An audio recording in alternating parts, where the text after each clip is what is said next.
Hello everyone.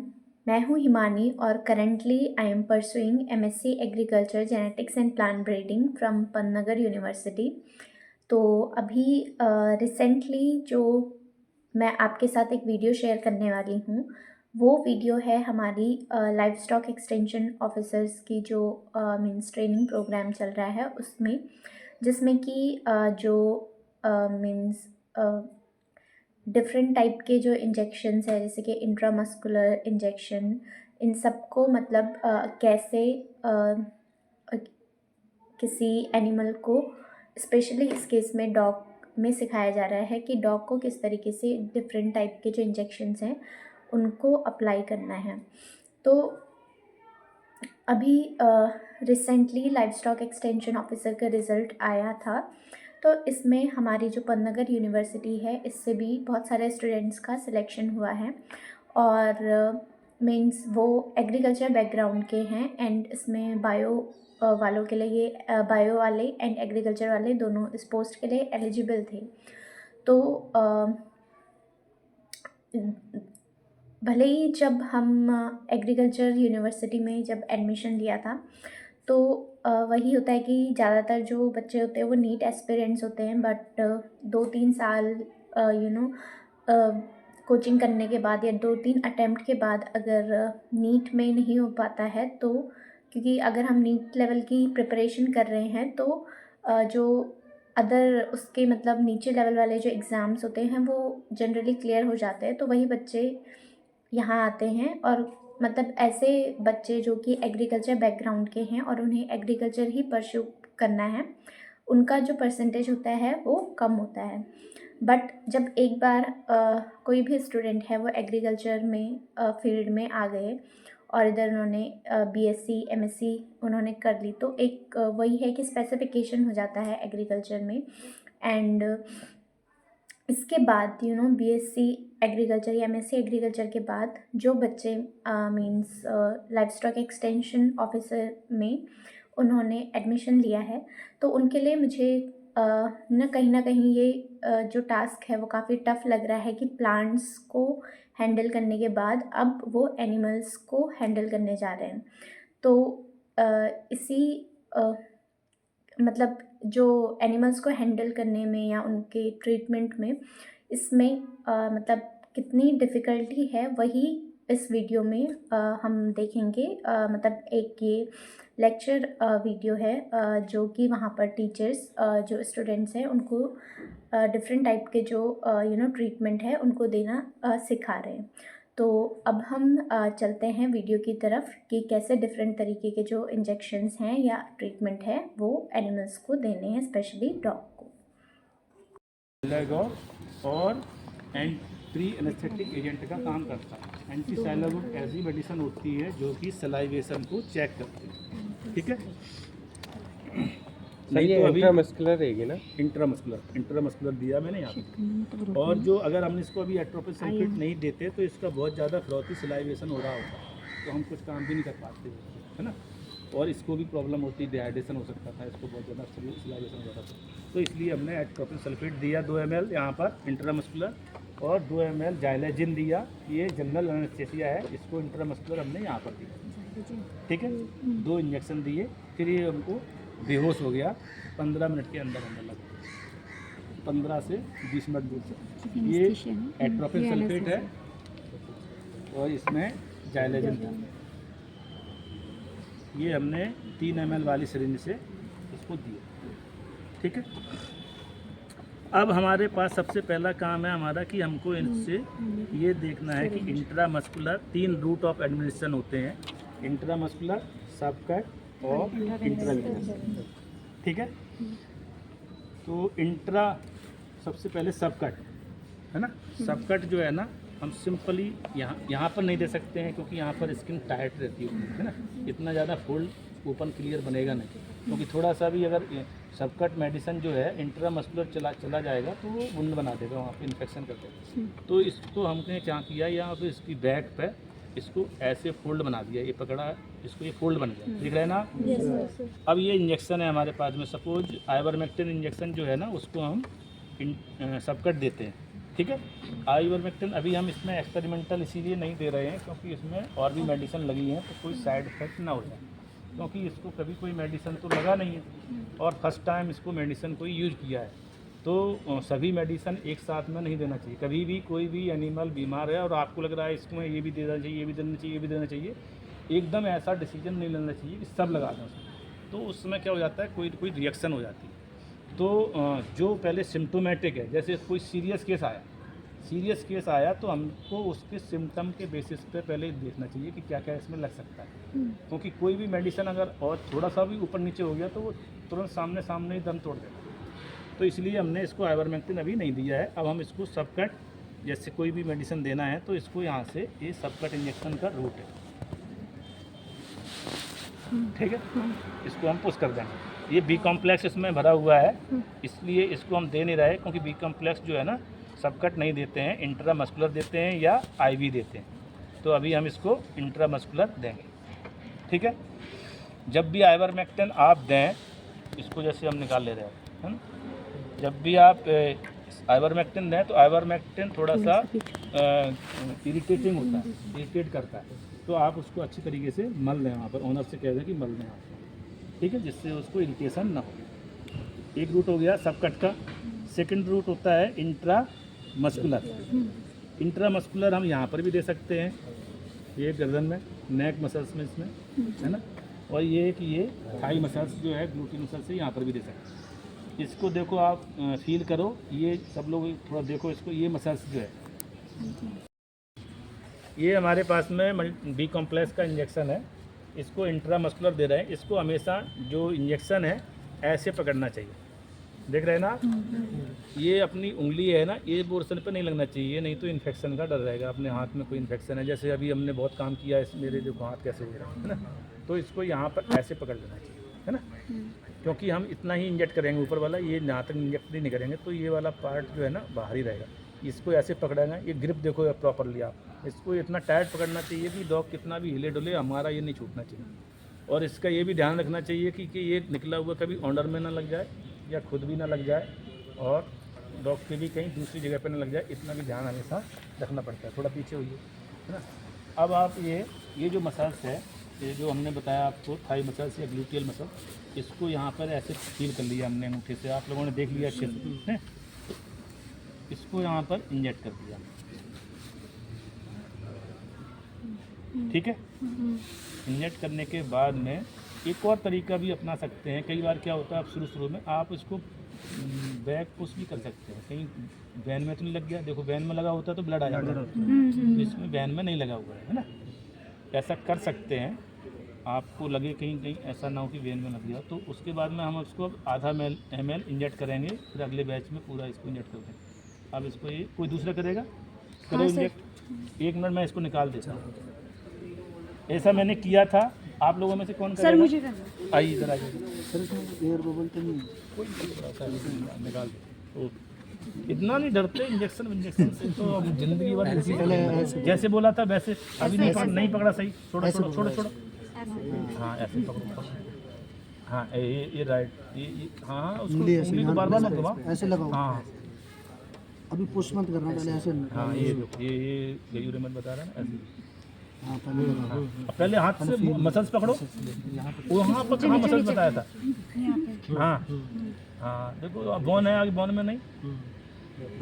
देखो एक second आप देखो, ऐसे पकड़ते हैं, ऐसे देखो, ये दो है ना, ये आपको मसल्स महसूस हो रही है ना, ये इसको अब देखो है ना मसल्स, अब लगाओ, इंजेक्ट करो, कर दो इंजेक्ट। थोड़ा सा निडल ब्लंट हो गई है, 2-3 बार हो गई ना, आप कर दिए, ताकत से करिए, नहीं तो मैं दूसरे लगा दूंगा। हो गया। अब आधा ml आप पुश करो उसको, उस दूसरे हाथ से नहीं, उसी हाथ से, हाँ आधा ml पुश करो, वेरी गुड। छोड़ दीजिए, निकाल लीजिए बाहर, बस। अब ऐसा करने के बाद में थोड़ा सा इसको मसाज देना है, मलाज कर देना है ना। अब ये हो गया, इसका सबकट हो गया, IM हो गया, ठीक है। अब इसका नेक्स्ट है IV रूट।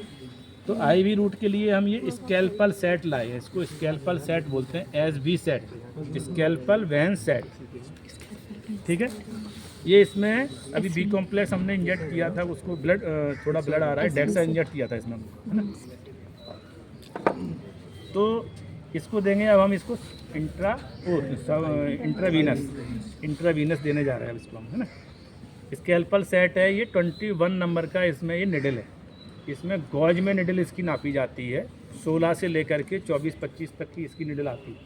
जितनी ज़्यादा नंबर की होगी उतनी ही ये नैरो होगी। जैसे ये जो निडल है ये 16 गॉज की है, ठीक है। इसको हम बफेलो में यूज करते हैं और काऊ में यूज करते हैं आईवी लगाने के लिए, ड्रिप चढ़ाने के लिए। तो ये इससे थोड़ा जल्दी ड्रिप चढ़ जाती है ना। नंबर जितना छोटा होता जाता है उतना मोटाई बढ़ती जाती है, और नंबर जितना बड़ा होगा उतनी मोटाई। ये जैसे 21 नंबर का है और ये 24 नंबर की है, देखो इसमें भी अंतर दिख रहा होगा, है ना। ये अलग अलग गॉज की निडल यूज करते हैं। अब हम इसमें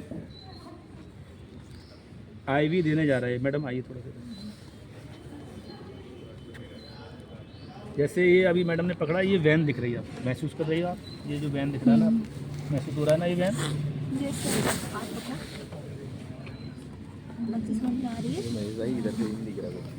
हो रहा है ना महसूस वैन। रिकॉर्डिंग एक आदमी करता जाइएगा, रिकॉर्डिंग पर ज़्यादा ध्यान ना दो, देखो इस पर ध्यान दो, प्रैक्टिकली जो हो रहा है ना उस पर ध्यान दीजिए आप।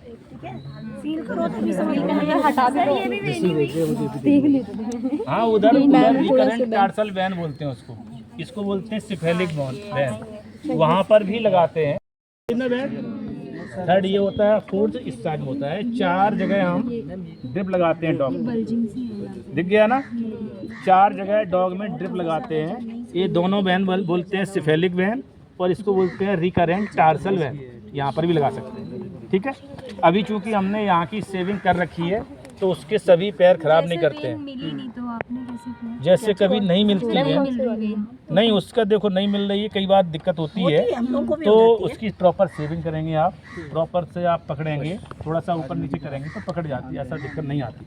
लेकिन कई बार जब बहुत ही ज़्यादा दिक्कत हो जाती है, किसी फैटी डॉग में दिक्कत भी होती है, और या फिर बहुत ज़्यादा डेबिलिटेटेड तब दिक्कत होती है। तो अभी हम देखो लगाने जा रहे हैं, थोड़ा पीछे होइएगा, है ना, लाइट आने दो। देखो ये वैन दिख रही है ना क्लियर, इसमें हम आईवी रूट देने जा रहे हैं इसको।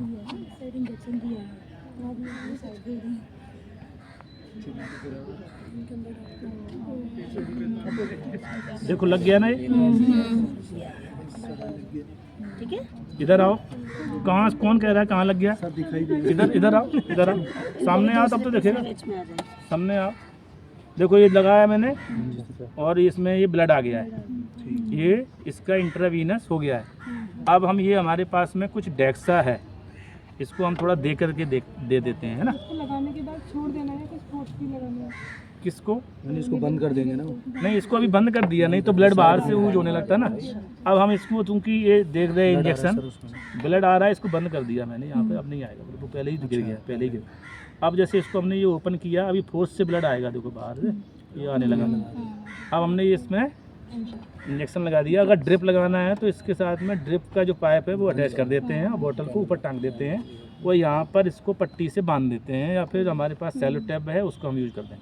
अब इसको जो भी मेडिसिन देंगे हम आईवी स्लोली देंगे, कोई भी मेडिसिन देंगे, स्पेशली एंटीबायोटिक तो बहुत ही स्लोली देना पड़ता है, नहीं तो इनको एकदम चक्कर आ जाएगा, ये गिर सकता है, सलाइवेशन हो सकता है, बेचैनी हो सकती है उसको। अब ये डेक्सा है तो ये इसको हमने दे दिया, आईवी स्लोली देंगे, ये दे दिया, ठीक है। देखो इसका ब्लड पूरा अंदर चला गया है, और इसको हमने ये बंद करके अब इसकी ड्रिप, ये इसमें हम ड्रिप भी लगा सकते हैं, आईवी रूट दे सकते हैं, जो भी मेडिसिन देना है। इसके बाद में इसको हम इसको निकाल दिया, डायरेक्टली लगा सकते हैं। सर इसका नाम क्या होता है? इसको बोलते हैं scalpel van set, SV set. ये अलग अलग नंबर का आता है, जैसा कि बताया हमने आपको। डायरेक्टली तो लगा रहे हैं क्या, इंजेक्शन से, इंजेक्शन से भी लगा सकते हैं, ये जो है ना इससे डायरेक्ट भी लगा सकते हैं। ये थोड़ा सा इजीली पड़ता है, और आप लोगों को दिखाने सिखाने के लिए इसको मैंने लगाया है ना। डायरेक्ट थोड़ा वापस खींचते हैं ना पहले, आईवी में भी, आईवी में ब्लड आ जाता है, वो आ ही जाता है ऐसा है। मस्कुलर में अगर आपको डाउट हो रहा है, आप बहुत डीप जा रहे हैं, तो बैक चेक आप करके देख सकते हैं कि कहीं हमारी वेन में पंक्चर तो नहीं है। एक सेकंड देखो मैं कोशिश करता हूँ, मैडम एक बार पकड़ना। देखो इससे दिखा रहा हूँ आपको, है ना। देखो आप देखो, जैसे कोई सैंपल लेना है, थोड़ा पीछे, थोड़ा लाइट आने दो इधर से। जैसे कोई सैंपल लेना है सपोज,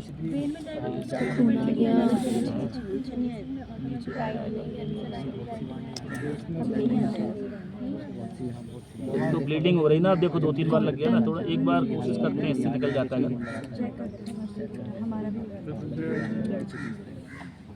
अरे सी मत करो, इसमें कुछ नहीं होता है। देख रहे हैं ना, देख रहे हैं ना, देखा आपने। सैंपल ले लिया, कॉटन दो थोड़ा सा, इसको निकालना, कैंची से काटना, कैंची से काट, ऐसे ही किसी को काट। हमको वहाँ नहीं मिल पाती और हमें कभी कभी लग रहा है यहाँ पे हमको ठीक से कॉन्फिडेंट है। हमें कॉन्फिडेंट होना भी जरूरी है ना कि यहाँ हमें लग रहा है हम लगा लेंगे। कभी कभी वहाँ नहीं दिखता तो आप यहाँ लगा सकते हैं, ठीक है। आई भी दिख रही है आपको, दिख रही साफ। ये जैसे सैंपल लेना है, अगर हमने अभी 1 ml लिया है, अगर 5 ml लेना है तो 5 ml ले सकते हैं, जितना भी लेना है आप लेकर के इसकी टेस्ट ट्यूब रहती है, टेस्ट ट्यूब में डाल देते हैं। एक एंटी कोएगुलेंट उसमें डाला रहता है। क्या होता है एंटी कोएगुलेंट? EDTA। तो EDTA में डालते हैं तो इसका क्लॉट नहीं होगा, है ना। और उसके बाद में सीरम निकालना है, जो भी निकालना है आप उसको लैब में ला करके सेंट्रीफ्यूगल मशीन से सीरम निकाल करके फर्दर उसके जो भी टेस्ट होते हैं कराना है वो हम कराते हैं। तो ऐसे सैंपल लेना है ब्लड का, तो ये हो गया। अब इसका क्या क्या ये चीज़ें हो चुकी है। अब बता रहा है नेक्स्ट हम ट्रिमिंग ऑफ नेल्स, नाखून को काटने के तरीके, है ना। अभी आपको बताया पिछले वाले बैच को, तो हमने जानबूझ करके एक नाखून थोड़ा सा ज़्यादा काटा था जिससे 1-2 ड्रॉप ब्लड आए। तो आप लोग ये सतर्क हो जाएं कि ऐसा भी हो सकता है, समझ रहे ना। वो बोलने लगा सब ज़्यादा कट गया, ज़्यादा नहीं कट गया, मैंने काटा है मैंने थोड़ा ज़्यादा। तो इसमें फिर हमने इसको पोटेशियम परमैंगनेट लगा दिया। देखो ये अब ब्लीडिंग तो नहीं हो रही ना। पहला नाखून देखो नॉर्मल काटा मैंने, दूसरा हमने थोड़ा सा ज़्यादा काटा। अब चूंकि ये स्ट्रे डॉग है और ये दिन भर सुबह से शाम तक चलते फिरते घूमते रहते हैं, तो इनके नाखून जो है ना घिस जाते हैं, ठीक है। नाखून घिस जाते हैं तो फिर इनके ज़्यादा काटने की ज़रूरत पड़ती नहीं है। जैसे कहते नहीं है जंगल में कौन उनको नाखून काट रहा है इनके, है ना। लेकिन नेचर बहुत बड़ी चीज़ होती है, नेचर ने सबकी जीने की व्यवस्था बनाई है, तो ये चलते फिरते रहते हैं तो इनके घिस जाते हैं। अब हम इसका नेल्स काट के दिखाते हैं आपको। जैसे ये इसको बोलते हैं नेल कटर, है ना। आपको हमेशा जब भी नेल्स काटेंगे तो डिस्कलरेशन जो ब्राउन हो रखा है इतने से पहले ही काटना है। अगर थोड़ा सा भी ऊपर कट जाएगा तो ये ब्लीडिंग हो जाती है, ठीक है। अब ब्लीडिंग में दोबारा नहीं करूँगा इसके, क्योंकि एक बार कर दी है, इस पर ज़्यादा जुर्म नहीं करेंगे अब, है। तो ये जैसे ये नाखून दिख रहा है, हल्का सा इसका डिस्कलरेशन दिख रहा है ना, क्योंकि इसके नाखून बिल्कुल है नहीं है, तो इसका जरा सा ही हम काटेंगे। जैसे हमने इसको इतना लिया और ये इतना काट दिया, ठीक है ना। अभी चूंकि इसके छोटे नाखून है, थोड़ा सा भी ऊपर से काटेंगे तो ब्लीडिंग हो जाएगी। तो ऐसे नेल काटते हैं इसको, इस प्रकार से रिस्ट्रेनिंग करके पूरी, फिर उसके चारों पैरों के नाखून हम काट सकते हैं। कई बार क्या होता है, ये वाला जो नाखून है ना, इसकी है इसके साइड वाला नहीं, साइड वाला नाखून नहीं, ये साइड वाला जो नाखून होता है यहाँ का,